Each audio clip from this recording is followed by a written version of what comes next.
आइए प्यारे, आप सभी का आपके चैनल पर हार्दिक स्वागत एवं अभिनंदन है। आज हम इस वीडियो में मैथिली शरण गुप्त द्वारा रचित कैकेयी का अनुपात और गीत के एक एक अभ्यास प्रश्नों के उत्तर इस वीडियो के माध्यम से प्राप्त करेंगे। आप लोग यदि कक्षा 12 यूपी बोर्ड के छात्र हैं, चाहे साहित्यिक हिंदी के या सामान्य हिंदी के, तो आप लोग यहाँ से बढ़िया कम शब्दों में सटीक शब्दों के साथ नोट्स कंप्लीट कीजिए और यूपी बोर्ड की तैयारी कीजिए। यह पाठ बहुत आवश्यक है, इसको हल्के में न लीजिए, इसलिए एक एक प्रश्न इसके आप लोग देख लीजिए इस वीडियो से और तैयारी के दृष्टिगत आप लोग अभ्यास प्रारंभ कीजिए। अब हम आपको लिखवाते हैं, नोट्स बनवाते हैं। अब लिखा हुआ है, पहला प्रश्न है इस पाठ का कि दिए गए गद्यांशों पर आधारित प्रश्नों के उत्तर दीजिए। और कहा है भरत भद्र अब कहो अभीप्सित अपना। तो इसको हम पूरा तो नहीं पढ़ सकते हैं, इसको आप लोग अपने पुस्तक में पढ़िए, समझिए, हम आपको केवल प्रश्नों के उत्तर बताएंगे। तो इसका जो है पहला प्रश्न है, उपयुक्त पद्यांश का संदर्भ लिखिए। तो संदर्भ लिखने का प्रश्न है, तो हम प्रश्नोत्तर का डालेंगे और फिर का संकेत डालेंगे। यानी संकेत क्यों डाला जाता है, जानते ही हैं आप कि कोई भी पद्यांश या गद्यांश का पहले लाइन का 2 शब्द और आखिरी लाइन के 2 शब्द इससे होता है, यही गद्यांश का आगे उत्तर लिखने वाले हैं। तो और फिर हम प्रश्न के अनुसार, पहला संदर्भ है प्रश्न, तो हेडिंग डालेंगे और लिखेंगे प्रस्तुत पद्यांश हमारी पठित पाठ्य पुस्तक हिंदी में संकलित पद्यखंड के कैकेयी का अनुताप नामक पाठ से लिया गया है, जिसके कवि मैथिली शरण गुप्त जी हैं। इसी पद्यांश का अगला प्रश्न है दूसरा कि रामचंद्र जी ने भरत से पूछा कि तुम्हारी क्या इच्छा है, तो उन्होंने क्या कहा। तो उत्तर लिखेंगे, रामचंद्र जी के प्रश्नों के उत्तर देते हुए भरत जी कहते हैं कि अब इतना कुछ नष्ट होने के बाद इस भारत की कोई इच्छा नहीं बची है। तीसरा प्रश्न, इस पद्यांश में कौन सा अलंकार है। तो इस पद्यांश में अनुप्रास, उपमा और रूपक अलंकार है। अगला प्रश्न है, हे भरत भद्र अब कहो अभीप्सित अपना। यह कथन किसका है। तो यह कथन श्री रामचंद्र जी का है, जो उन्होंने भाई भरत से पूछा था। पांचवा प्रश्न है, रेखांकित अंश की व्याख्या कीजिए। तो रेखांकित अंश है उसके आशय की था मिलेगी किसको, जनकर जननी ही जान न पाई जिसको। यानी रामचंद्र जी कहते हैं कि उस भारत की गहराइयों का अंदाजा नहीं लगाया जा सकता, क्योंकि उसकी माँ ही नहीं जान पाई जिसने उसको जन्म दिया है कि उसका स्वभाव क्या है। तो इसके हम इस प्रकार हम हेडिंग बना लेंगे, रेखांकित अंश की व्याख्या, और लिखेंगे कि इस पंक्ति में श्री राम सभा के सामने भरत जी की प्रशंसा करते हुए कहते हैं कि भरत के हृदय की गहराई और उसके विचारों को कोई दूसरा नहीं समझ सकता। जिस भारत को जन्म देने वाली माता ही जब नहीं समझ पाई, तो उसके मन की थाह पाना किसी अन्य के लिए असंभव है। इस प्रकार रेखांकित अंश की व्याख्या कर लेंगे और अब दूसरे पद्यांश के प्रश्नों के उत्तर को देखेंगे। पहला प्रश्न इसमें का है, प्रस्तुत पद्यांश के कवि एवं कविता का नाम लिखिए। तो कवि का नाम मैथिली शरण गुप्त और कविता का नाम कैकेयी का अनुताप इस प्रकार लिख लेंगे। अगला प्रश्न दूसरा, दुर्बलता का ही चिन्ह विशेष शपथ है, इस पंक्ति का भाव स्पष्ट कीजिए। तो कैकेयी कहती है कि सौगंध या कसम खाना मनुष्य की कमजोरी का संकेत है, क्योंकि जब व्यक्ति अपनी बातों को सही सिद्ध नहीं कर पाता तब वह सौगंध खाता है। अगला प्रश्न देखेंगे तीसरा, इस पद्यांश में किस भाव को व्यक्त किया गया है। तो उत्तर लिखेंगे, इस पद्यांश में रानी कैकेयी के मन में उत्पन्न पश्चाताप के भाव को प्रकट किया गया है। चौथा प्रश्न है, उल्का सी रानी दिशा दीप्त करती थी, इस पंक्ति में कौन सा अलंकार है। तो उत्तर लिखेंगे, इस पंक्ति में उपमा अलंकार है। पांचवा प्रश्न है रेखांकित अंश की व्याख्या कीजिए। तो रेखांकित अंश 4 लाइन की है कि दुर्बलता का ही चिन्ह विशेष पथ है, पर अभिलाजन के लिए कौन सा पथ है? यदि मैं उकसाई गई भरत से हूँ तो पद समान ही स्वयं पुत्र भी हूँ। कैकेयी कहती है दुर्बलता का ही चिन्ह विशेष पथ, यानी जब कमजोरी का ही यह सौगंध जो है विशेष प्रकार का चिन्ह है, और हम कमजोर स्त्रियों के लिए कोई मार्ग भी नहीं है, सौगंध खाना ही पड़ेगा क्योंकि मुझ पर कोई भरोसा नहीं कर रहा है। और कहती है कि यदि भारत द्वारा मुझसे प्रेरणा मिली हो, भारत मुझको उकसाया हो ये सब काम करने के लिए, तो मेरा भारत पुत्र पति के समान ही मर जाए। तो इसकी व्याख्या इस प्रकार लिखेंगे कि कवि के अनुसार कैकेयी कहती है कि कमजोरी का विशेष चिन्ह सौगंध ही होता है, लेकिन हम कमजोर प्राणियों के लिए दूसरा कौन सा मार्ग है? क्योंकि जब व्यक्ति अपनी बातों को सिद्ध नहीं कर पाता है तभी सौगंध खाता है। कैकेयी आगे भरत को निर्दोष बताती हुई कहती है कि यदि मुझको ये करने के लिए भरत ने उकसाया हो तो मैं अपने पति के समान ही भरत को भी खो दूं। इस प्रकार अब हम खागत पद्यांश के प्रश्नों के उत्तर करने के बाद अगले पद्यांश गा की ओर बढ़ेंगे, और इसका पहला प्रश्न है पद्यांश का संदर्भ लिखिए। बार बार संदर्भ लिखने की आवश्यकता नहीं है, संदर्भ पूर्वत रहेगा। पूर्वत माने पहले वाला ही, यानी संदर्भ पहले वाला ही रहेगा। जो संदर्भ पहले लिखवाया गया था उसी तरीके संदर्भ इसमें भी लिखा जाएगा। दूसरा प्रश्न है कि इस पद्यांश में कौन सा अलंकार है? तो इस पद्यांश में अनुप्रास अलंकार और पुनरुक्ति प्रकाश अलंकार का प्रयोग हुआ है। तीसरा प्रश्न है रेखांकित अंश की व्याख्या कीजिए। तो रेखांकित अंश की व्याख्या करेंगे। 3 खंड में रेखांकित है ये। पहला कहते आते थे यही सभी नर अभिनरदेही माता न कुमाता पुत्र कुपुत्र भले ही, और उसके बाद 2 लाइन है और कि परमार्थ न देखा पूर्ण स्वार्थ ही साधा, इस कारण ही तो है आज यह बाधा। और इसके बाद आखिरी की 2 लाइन निज जन्म जन्म में सुने जीव यह मेरा, धिक्कार उसे था महास्वार्थ ने घेरा। कुल मिला के 6 लाइन रेखांकित है, इसी की व्याख्या करना है। तो इसकी व्याख्या किस प्रकार लिखेंगे कि कैकेयी कहती है कि अभी तक सभी मनुष्य यही कहा करते थे कि माता कभी भी कुमाता नहीं हो सकती, चाहे पुत्र भले ही कुपुत्र निकल जाए। कैकेयी पछताती हुई कहती है कि मैं परमार्थ अर्थात भलाई न देख सकी और पूर्ण रूप से स्वार्थ को ही साधने की कोशिश की, जिस कारण आज ये संकट उत्पन्न हो गया है। अब मेरा प्राण अपने हर जन्म में यही सुनेगा कि उस कैकेयी पर धिक्कार है जिसको भयंकर स्वार्थ ने घेर लिया था। इस प्रकार रेखांकित अंश की व्याख्या करेंगे। और अगला प्रश्न है चौथा, मनुष्य कभी अभी तक क्या कहते आए थे? पद्यांश के अनुसार स्पष्ट कीजिए। तो मनुष्य अभी तक यही कहते आए थे कि माता कभी भी कुमाता नहीं हो सकती है, पुत्र भले ही कुपुत्र निकल जाए।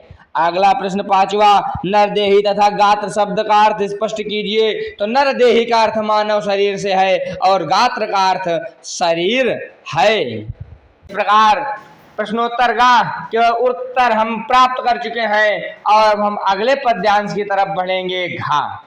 तो मुझको यह प्यारा और इसे तुम प्यारे से लेकर मैं रहूं पंकिला पद्म कोश है मेरा तक के पहला प्रश्न है प्रश्नोत्तर घा का कि प्रस्तुत पद्यांश का संदर्भ लिखिए। संदर्भ पूर्वत रहेगा। पूर्वत माने पहले वाला ही, यानी वही कवि है वही पाठ है। संदर्भ लिख लीजिए। तो आप भी इसी प्रकार अपने नोट्स में भी लिख सकते हैं। दूसरा प्रश्न है रेखांकित अंश की व्याख्या कीजिए। तो इस प्रकार हम इसकी व्याख्या लिखेंगे। कैकेयी दुखी होकर राम जी से कहती है कि तुम भाइयों का आपसी प्रेम जैसा है, यदि वह सबके सामने उसी तरह प्रदर्शित हुआ है तो मेरे पाप का दोष भी मेरे लिए पुण्य के संतोष में बदल गया है। मैं भले ही कीचड़ के समान रह जाऊं, लेकिन मैं भरत जैसे पवित्र और सुंदर कमल के भंडार को जन्म देकर धन्य हो गई। अगला प्रश्न तीसरा प्रश्न ये है कि कैकेयी को कौन दुगने प्रिय है? तो कैकेयी को राम जी 2 गुने प्रिय हैं। चौथा, श्री राम का कौन प्यारा है? तो श्री राम को भरत जी प्यारे हैं। 5वां प्रश्न है प्रस्तुत पंक्तियों में कौन सा रस है? तो प्रस्तुत पंक्तियों में करुण और शांत रस है। अगला पद्यांश अंगा। अंगा के प्रश्नों को देखते हैं। तो इस पद्यांश का पहला प्रश्न है गंगा के चार पर्यायवाची लिखिए। तो गंगा के चार पर्यायवाची इस प्रकार लिख लीजिए, भागीरथी, सुरसर, देवनदी, मंदाकिनी। अगला प्रश्न है उपयुक्त पद्यांश का शीर्षक एवं रचयिता के नाम का उल्लेख कीजिए। तो इस प्रकार आपको पता है शीर्षक का नाम कैकेयी का अनुताप और रचयिता का नाम राष्ट्र कवि मैथिली शरण गुप्त। तीसरा प्रश्न है रेखांकित अंश की व्याख्या कीजिए। तो रेखांकित अंश की दुर्बलता का ही चिन्ह विशेष शपथ है, पर अबला जन के लिए कौन सा पद है। तो इसकी व्याख्या इस प्रकार लिखेंगे, कैकेयी सभा के सामने अपनी भूल स्वीकार करते हुए पश्चाताप कर रही है। वे कहती है कि यद्यपि सौगंध खाना व्यक्ति की कमजोरी और दुर्बलता का प्रतीक है, क्योंकि जब कोई व्यक्ति अपनी बात का विश्वास दिलाने में असमर्थ होता है तभी वह कसम खाता है, परंतु मुझ जैसी असहाय, विवश और अबला स्त्री के पास अपनी सत्यता को प्रमाणित करने के लिए सौगंध खाने के अतिरिक्त अन्य कोई मार्ग शेष नहीं बचा है। इस प्रकार व्याख्या लिखने के बाद अगला प्रश्न है सिंही और गौमुखी गंगा से क्या अभिप्राय है। तो उत्तर लिखेंगे, सिंही का अभिप्राय यहाँ कैकेयी के उस रूप से है जब उन्होंने कठोरता पूर्वक श्री राम को वनवास भेजा था, और गौमुखी गंगा से अभिप्राय कैकेयी के उस रूप से है जिसका हृदय अब पवित्र और शांत हो गया है। पांचवा प्रश्न है और आखिरी प्रश्न इस पद्यांश का कि उपयुक्त पद्यांश में प्रयुक्त रस और उसका स्थायी भाव लिखिए। तो उपयुक्त पद्यांश में करुण रस है, इसका स्थायी भाव शोक होता है। अगला पद्यांश चा का पहला प्रश्न है प्रस्तुत पद्यांश का संदर्भ लिखिए। तो संदर्भ इसका वही पूर्वत रहेगा पहले वाला, आप लोग लिख लीजिए, पहले देखकर नहीं लिखना तो आप भी नोट्स में पूर्वत डाल लीजिए। दूसरा प्रश्न है रेखांकित अंश की व्याख्या कीजिए। रेखांकित अंश क्या है कि क्या शेष बचा था कुछ न और इस मन में कुछ मूल्य नहीं, वात्सल्य मात्र क्या तेरा। कैकेयी पछता रही है, कह रही क्या मेरे मन में और कुछ बचा नहीं था, यही सब खुराफात बचा हुआ था। तो इस प्रकार व्याख्या लिखिए कि कैकेयी दुखी होकर सोचती है कि क्या उनके मन में केवल लोभ और ईर्ष्या के भाव ही भरे थे, क्या इस मन में इसके अलावा कुछ भी शेष नहीं बचा था। आगे कहती है कि क्या माता के रूप में मेरे प्रिय पुत्र भरत के प्रति जो निर्मल वात्सल्य, निर्मल माने पवित्र, वात्सल्य माने जो माता और पिता या अभिभावक और बच्चे के प्रति प्रेम होता है उसे वात्सल्य प्रेम कहते हैं। तो वात्सल्य प्रेम था, उसका कोई मूल्य नहीं था। अगला प्रश्न तीसरा प्रश्न है अन्न सा हुआ भरत भी मेरा का आशय स्पष्ट कीजिए। तो इसका आशय है कि कैकेयी कहती है कि जिस भरत के लिए हमने ये सब किया आज वही मुझसे पराया जैसा व्यवहार कर रहा है। चौथा प्रश्न है इस पद्यांश में अभिव्यक्त रस का नाम लिखिए। तो इस पद्यांश में करुण रस है। अगला प्रश्न है थूके मुझ पर त्रैलोक्य भले ही थूके का भाव स्पष्ट कीजिए। तो इस पंक्ति का आशय है कि तीनों लोग भले ही मुझ पर थूके अर्थात मेरे द्वारा किए गए कुकृत्य की बुराई करे, मुझे उसका कोई दुख नहीं होगा क्योंकि मैं वास्तव में निंदा की पात्र हूँ। इस प्रकार अब हम अगले पद्यांश की तरफ बढ़ेंगे। 6 पद्यांश के प्रश्नोत्तर को करेंगे। अब ये गीत से आ गया है पद्यांश गीत कि मुझे फूल मत मारो मैं अबला बाला वियोगिनी कुछ तो दया विचारो। उर्मिला कहती है कि हे कामदेव मुझ पर पुष्पों की बाढ़ से वर्षा मत कीजिए, मैं अबला यानी मैं कमजोर स्त्री हूँ, कुछ तो दया करो मुझ पर। तो इसका पहला प्रश्न क्या है कि उपयुक्त पद्यांश के शीर्षक एवं रचयिता का नाम लिखिए। तो शीर्षक का नाम गीत है और रचयिता का नाम मैथिली शरण गुप्त है, इस प्रकार लिख लेंगे। दूसरा प्रश्न है रेखांकित पंक्ति की व्याख्या कीजिए। तो रेखांकित अंश की व्याख्या इस प्रकार लिखेंगे कि लक्ष्मण जी की पत्नी उर्मिला विरह वेदना में जल रही है, वे कामदेव से प्रार्थना करते हुए कहती है कि हे कामदेव तुम मुझे अपने पुष्प बाणों से मत मारो, मैं एक कमजोर वियोगिनी स्त्री हूँ, इसलिए मुझ पर कुछ तो दया करो। अगला प्रश्न तीसरा है कवि ने अबला बाला वियोगिनी को किसके लिए प्रयोग किया है। तो अबला बाला वियोगिनी का प्रयोग उर्मिला के लिए किया गया है। चौथा प्रश्न है सिंदूर बिंदु की तुलना किससे की गई है। तो सिंदूर बिंदु की तुलना शिव जी के तीसरे नेत्र से की गई है, हर नेत्र। पांचवा प्रश्न के 3 उप प्रश्न है। तो पहला वाला प्रश्न देखिए, चरण धूलि में कौन सा समास है? तो चरण धूलि में तत्पुरुष समास है। बी, होकर मधु के मीत मदन पंक्ति में कौन सा अलंकार प्रयुक्त है? तो होकर मधु के मीत मदन में अनुप्रास अलंकार है। मामा हो रहा है ना वृत्ति। अगला प्रश्न है कि मैं अबला बाला वियोगिनी कुछ तो दया विचारो पंक्ति में कौन सा रस प्रयुक्त है? तो लिखेंगे कि इस पंक्ति में वियोग श्रृंगार रस है। अगला पद्यांश है, क्या अगला पद्यांश है कि यही आता है इस मन में, यही आता है इस मन में। उर्मिला कहती है कि छोड़ धाम धन जाकर मैं भी रहूं उसी वन में, यही आता है इस मन में, यही आता है इस मन में। तो इसका पहला प्रश्न है, प्रस्तुत पद्यांश का शीर्षक और कवि का नाम लिखिए। तो इसका पहला प्रश्न है, प्रस्तुत पद्यांश का शीर्षक और कवि का नाम लिखिए। तो पूर्वत रहेगा, यानी शीर्षक गीत है और कवि का नाम क्या है? मैथिली शरण गुप्त। दूसरा प्रश्न है, मन में क्या भाव उत्पन्न हो रहा है? तो दूसरा प्रश्न का उत्तर लिखेंगे, उर्मिला के मन में अपने पति लक्ष्मण के पास वन जाने का भाव उत्पन्न हो रहा है। तीसरा प्रश्न क्या है? तीसरा प्रश्न है, रहूं निकट भी दूर से क्या अभिप्राय है? तो इस पंक्ति का भाव यह है कि उर्मिला लक्ष्मण जी के आस पास उनसे दूर ही रहना चाहती है, जिससे उनकी तपस्या और साधना में बाधा ना पहुंचे। चौथा प्रश्न क्या है? चौथा प्रश्न है इसका, उपयुक्त कविता में कौन सा अलंकार है? तो उपयुक्त कविता में अनुप्रास अलंकार है। पांचवें प्रश्न के देखिए 6 उप प्रश्न है, 6 नहीं 7 उप प्रश्न है। तो पहला प्रश्न है पांचवा का ये, रेखांकित अंश की व्याख्या कीजिए।